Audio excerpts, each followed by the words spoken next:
The other day I got this comment on one of my videos and it got me thinking, are some books objectively good and are some objectively bad? Let's just jump right into it, okay?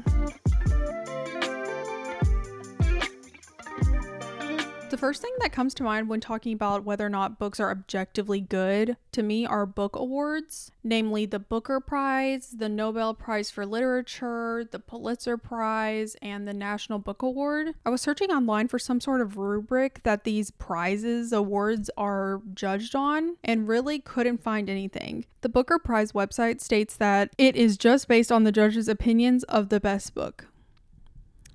Amazing. That's kind of crazy, but alright.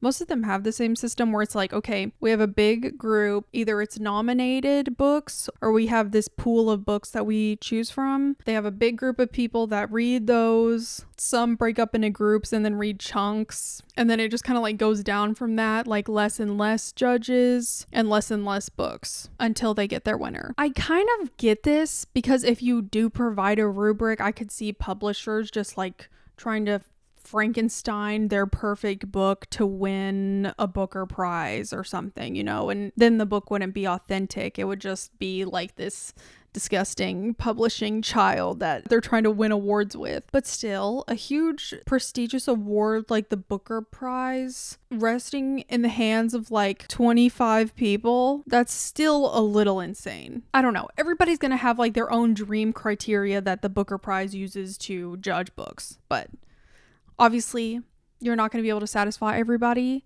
Judges, who are human beings, will also most likely consciously or subconsciously weave in their own political motivations, personal biases, and opinions into the judging. I'm sure some of them also are just like, oh, this is just another day at work and I'm not really feeling too hot today, so I'm just gonna not take this too seriously. Like, I don't know. I could definitely see that being a thing, Especially if all of them have like the similar cultural, financial, social background. Like a lot of these judges are professors or work in publishing or have some sort of like obvious literature background. I guess because like they're really good at parsing and like weeding out what's mediocre and what's fantastic. But then that also inherently creates this kind of like weird like elitist type of group that's like judging these books. Like there's no like normies out there. But then should normies even judge these books? I don't know, y'all. I'm just like throwing this stuff out there. So I do think these awards have some merit to them. I just don't think they're necessarily bulletproof to the point where you cannot criticize this book that wins. I think some recognition for whatever they deem remarkable is better than nothing at all. Art is human and so are judges. Like, what would you rather have, an AI judging literary awards? You want ChatGPT? You want to input all these books in there and let it pick? Like, I don't think so. I don't think you guys want that. So I don't know. That's like the only way you could maybe truly be objective. But then it's like, what's the point? If a robot is judging art, like what does this world come to, But on the flip side, if you don't like an award-winning book, I don't think you should feel like beholden to that and like be like, well, now I can't criticize it because it was on the Booker Prize short list. Like, that was still just like 25 essentially random ass people who sat in a room and agreed on a list. If you went on your Goodreads and then just chose 25 people at random who gave it 5 stars, you wouldn't be like, well, now I feel like I gotta give it 5 stars. Like, no, you obviously wouldn't fucking care because it's just like random people. I don't know. I just think like the moral of this section, don't take these prizes too seriously. Like, I think they carry some weight, but not so much weight where it's like, all hail the Booker Prize winner,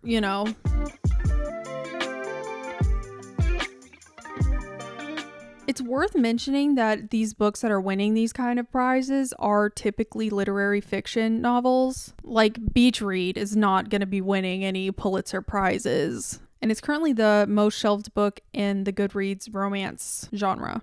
But the question is, should books like Beach Read receive literary awards? Why or why not? I mean, it received a similar rating to All the Light We Cannot See, which won a Pulitzer Prize. Like, why is this so obviously a Pulitzer Prize, or like at least in the running, and then Beach Read, who's similar, is just like not even considered, most likely? If we use the Nobel Prize in Literature's criteria, then they would say that they probably wouldn't consider Beach Read, since their winner needs to have conferred the greatest benefit on mankind. But like, what does that even mean? Benefit mankind how? Like, what if mankind really needed some escapism and fun, and Beach Read was like the number one way to successfully achieve that? Like, who are you to say what is gonna benefit mankind the most? Like, that's kind of crazy. No, but in all seriousness, does the lack of prestigious awards given to romance novels mean that that genre sucks? Or are like romance novels just doomed to only receive awards like the Goodreads Choice Awards, or like the Pop Sugar Book Awards, or, you know, like awards like that? There's obviously a lot of discourse about the romance genre. I don't think these books aren't getting awards because they're books predominantly read by women, but I think it may be because they lack a universal appeal. Romance is extremely personal. Like, if you read romance, you would know it's probably unlikely that the same person would like love Beach Read, love Bride by Ali Hazelwood, and love Haunting Adeline by H.D. Carlton. Like, yes, they're all romance, but like, whoa, very different. They definitely wouldn't be like, I loved every single one of these. It's like, I don't know, maybe they do. Maybe I'm just a weird reader. If you love all three of those books, like, please tell me, because I'm very curious. Like, there's a lot of things that can turn someone off literally to a certain romance novel, like certain phrases, certain words, certain tropes, what the main male character looks like, you know, like there's so many things that could make someone be like, nah, this romance book, not for me. And I also kind of think someone could argue that Emily Henry is so popular because her books borderline litfic. Like, if you didn't read much romance, you'd probably still tolerate like an Emily Henry book because it's like borderline romance litfic.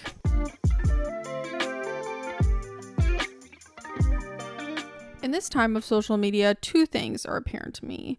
One is that appearance is kind of everything nowadays, creating an aesthetic for yourself, like curating your vibe, you know, like being like a tomato girl or a clean girl or what have you. And number two is that people would generally not like to receive hate or backlash. And I kind of think this has an impact on what books people decide to read. I've seen some things on here where some book talk communities are like very defensive about what they like to read. Like, no hate, please. Let me enjoy this, which, like, go ahead. You can choose to like what you want to like. This person can also choose to criticize what you like. And you're just going to have to be like, okay with that, I suppose. Or just not listen or read it. But I think this has an impact on the books people decide to read, particularly in younger people. I know it would have when I was in high school. I was always trying to show who I was on the inside through outside forms. And honestly, I still do that. Maybe that's just the generation. My point is that books that are seen as objectively good are gonna be probably pegged as like a certain aesthetic, okay? So like, oh, a girly who loves classic literature. Oh, she's like maybe like dark academia vibes. Or like, there was somebody who posted this picture of Barnes and Noble and they had like a coquette section of books, and I don't think there was any like Emily Henry there. But Mina Lay has a great video on the hot girlification of reading, and I definitely recommend it. I'm gonna link it down in the description so you can watch it. Jack Edwards' celebrity series is also really interesting to me. Those are like his most popular videos. If you're not familiar, it's where Jack Edwards reads like a certain celebrity and then tells you what he thinks about their book taste. But in these celebrity reads, there's never books like The Kiss Quotient or ACOTAR. It's always like Patti Smith or like A Little Life and like Sylvia Plath. In Mina's video, she talks about how there is literally even a job where it's like a celebrity book stylist. So then the celebrity can be seen holding like the newest hot book, you know. And obviously all those books are always going to be literary fiction because literary fiction comes with status and it's always trendy to be rich. But also, as Mina says, you don't have to be well liked by critics to be well liked by the public.